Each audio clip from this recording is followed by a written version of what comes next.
نئی صبح کی آڈیو کالم سروس میں خوش آمدید۔ روزنامہ جنگ سے کالم پیش ہے دو نہیں ایک پنجاب۔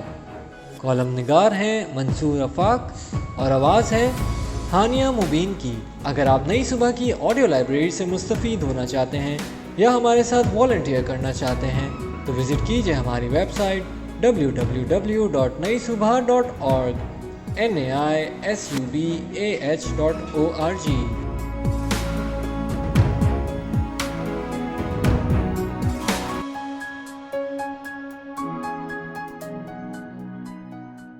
دو نہیں ایک پنجاب۔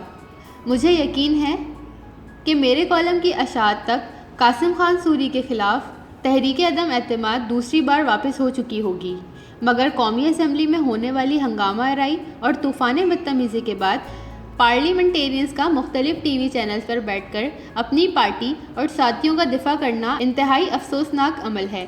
یہ مسئلہ کسی سیاسی جماعت کا نہیں بلکہ عوام کے اعتماد کو ٹھیس پہنچانے کا ہے۔ ووٹوں کی طاقت سے حلقے کے عوام اپنے نمائندے کو ایوان میں پہنچاتے ہیں اور پھر یہ نمائندے ایوان میں کھڑے ہو کر اس طرح کا رویہ اختیار کریں جو ٹی وی پر بھی سینسر کیے بغیر نہ چلایا جا سکے تو یہ لمحہ فکریہ ہے۔ البتہ سیاسی ماحول میں صرف برے کی رپورٹ نہیں بلکہ کچھ اچھے کی رپورٹ بھی نظر آ رہی ہے۔ بجٹ کو سراہا جا رہا ہے۔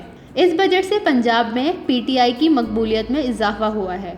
سیالکوٹ کے ضمنی انتخابات کے نتائج یقیناً اس مرتبہ پہلے سے مختلف ہوں گے۔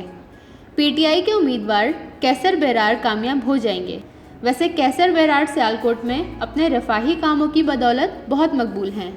اس ہفتے کے آغاز میں جب پنجاب اسمبلی کی نئی عمارت میں نئے مالی سال کا بجٹ پیش کیا گیا تو عثمان بزدار کی آمد میں بھی کچھ نیا پن تھا۔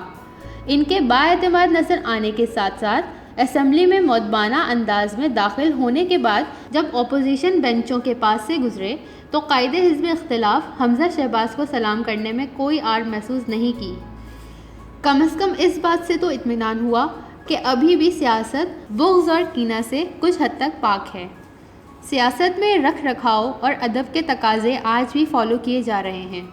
ادب و آداب اپنی جگہ، مگر تحریک انصاف کا پنجاب میں ایک لیڈرشپ کے ساتھ 3 سال مکمل کرنا، ناقدین کے نشتر برداشت کرنا، اسی لیڈرشپ کے خلاف سازشیں سامنے آنا اور آئے روز میڈیا پر بے بنیاد خبروں سے افواہوں کا بازار گرم ہونا، ان سب باتوں کے باوجود اتحادی جماعتوں اور سینئر وزراء کو ساتھ لے کر چلنا، اپنے ہونے کو باور کرانا اور تہذیب کا دامن بھی ہاتھ سے نہ چھوڑنا، یہ سب لیڈرشپ کی خوبیاں ہیں جو اس 3 سالہ سفر کے مشاہدے میں نظر آتی ہیں، اور ترقیاتی انتظام میں بھی ان کی فیلڈ میں موجودگی سامنے آئی۔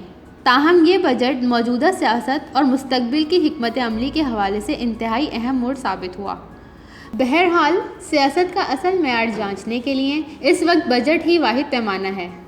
پنجاب کا بجٹ بلا شبہ غریب کا بجٹ ہے، اس مسکین اور بے سہارا مزدور کا بجٹ ہے جو 3 وقت کی روٹی پوری کرنے کے لیے ترستا رہا ہے۔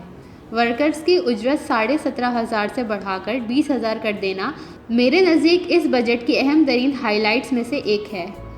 اس کے ساتھ ساتھ غریب کسان جو فجر سے سورج ڈھلنے تک اپنے کنبے سمیت کھیتوں میں محنت کرتا ہے، یہ بجٹ اس محنت کش کی محنت کا صلہ ہے۔ عثمان بزدار نے زرعی شعبے پر ٹیکس میں اضافے کے حوالے سے تجویز کو مسترد کیا۔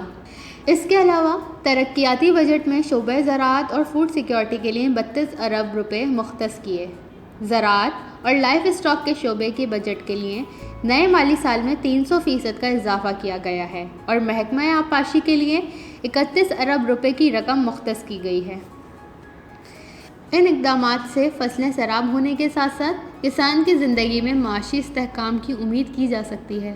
اگر شعبہ تعلیم کو دیکھا جائے تو ترقیاتی بجٹ میں 23% اضافے کے ساتھ بنیادی تعلیم کے لیے 35 ارب روپے جبکہ اعلیٰ تعلیم کے لیے 300% اضافے کے ساتھ 15 ارب روپے مختص کیے گئے ہیں۔ میں امید کرتا ہوں state of the art universities کا جال ہر ضلع میں پھیلائے جانے کا خواب جلد پورا ہوگا۔ ڈیجیٹل گورننس کے لیے 5 ارب، سیاحت کے لیے 1.25 ارب اور مقامی سطح پر ترقیاتی پروگراموں کے لیے 100 ارب مختص کیے گئے ہیں۔ ترقیاتی بجٹ میں انفراسٹرکچر کے لیے 66 ارب روپے مختص کیے گئے ہیں تاکہ عوام کا طرز زندگی اور ماحول بہتر بنایا جا سکے۔ ان سب منصوبوں کے علاوہ میری نظر میں سب سے اہم حصہ وہ ہے جو جنوبی پنجاب کو دیا گیا۔ عثمان بزدار کی حکومت اس صوبے کی واحد حکومت ہے جس نے جنوبی پنجاب کی بات کی اور اپنی بات کو پورا کیا اور جنوب کے عوام کی لاج رکھی۔ گزشتہ مالی سال کے بجٹ کی تقریر کے دوران انہوں نے کہا تھا کہ اس وقت جب کہ میں تقریر کر رہا ہوں، جنوبی پنجاب کے ایڈیشنل چیف سیکریٹری اور ایڈیشنل آئی جی کا نوٹیفیکیشن جاری کیا جا چکا ہے، اور اب ایک سال بعد جبکہ جنوبی پنجاب میں انتظامی بہتری بھی نظر آ رہی ہے، اس موقع پر ترقیاتی بجٹ کا 35% حصہ جنوب کے لیے مختص کرنا ایک خوش آئند عمل ہے۔ اس سے پسماندگی کی مثال جنوبی پنجاب کو ترقی کا محور بننے میں شاید زیادہ دیر نہ لگے، کیونکہ یہ پنجاب کا وہ حصہ ہے جو دہائیوں سے نظر انداز کیا گیا۔ یہاں پر ہونے والا چھوٹے سے چھوٹا اور بڑے سے بڑا منصوبہ اپنی پہچان آپ بن رہا ہے۔ میری دعا ہے کہ جب یہ حکومت پنجاب میں اپنے 5 سال پورے کرے تو جنوبی پنجاب دیگر صوبوں کے لیے تیز تر ترقی کا ماڈل ثابت ہو، 2 نہیں 1 پنجاب نظر آئے۔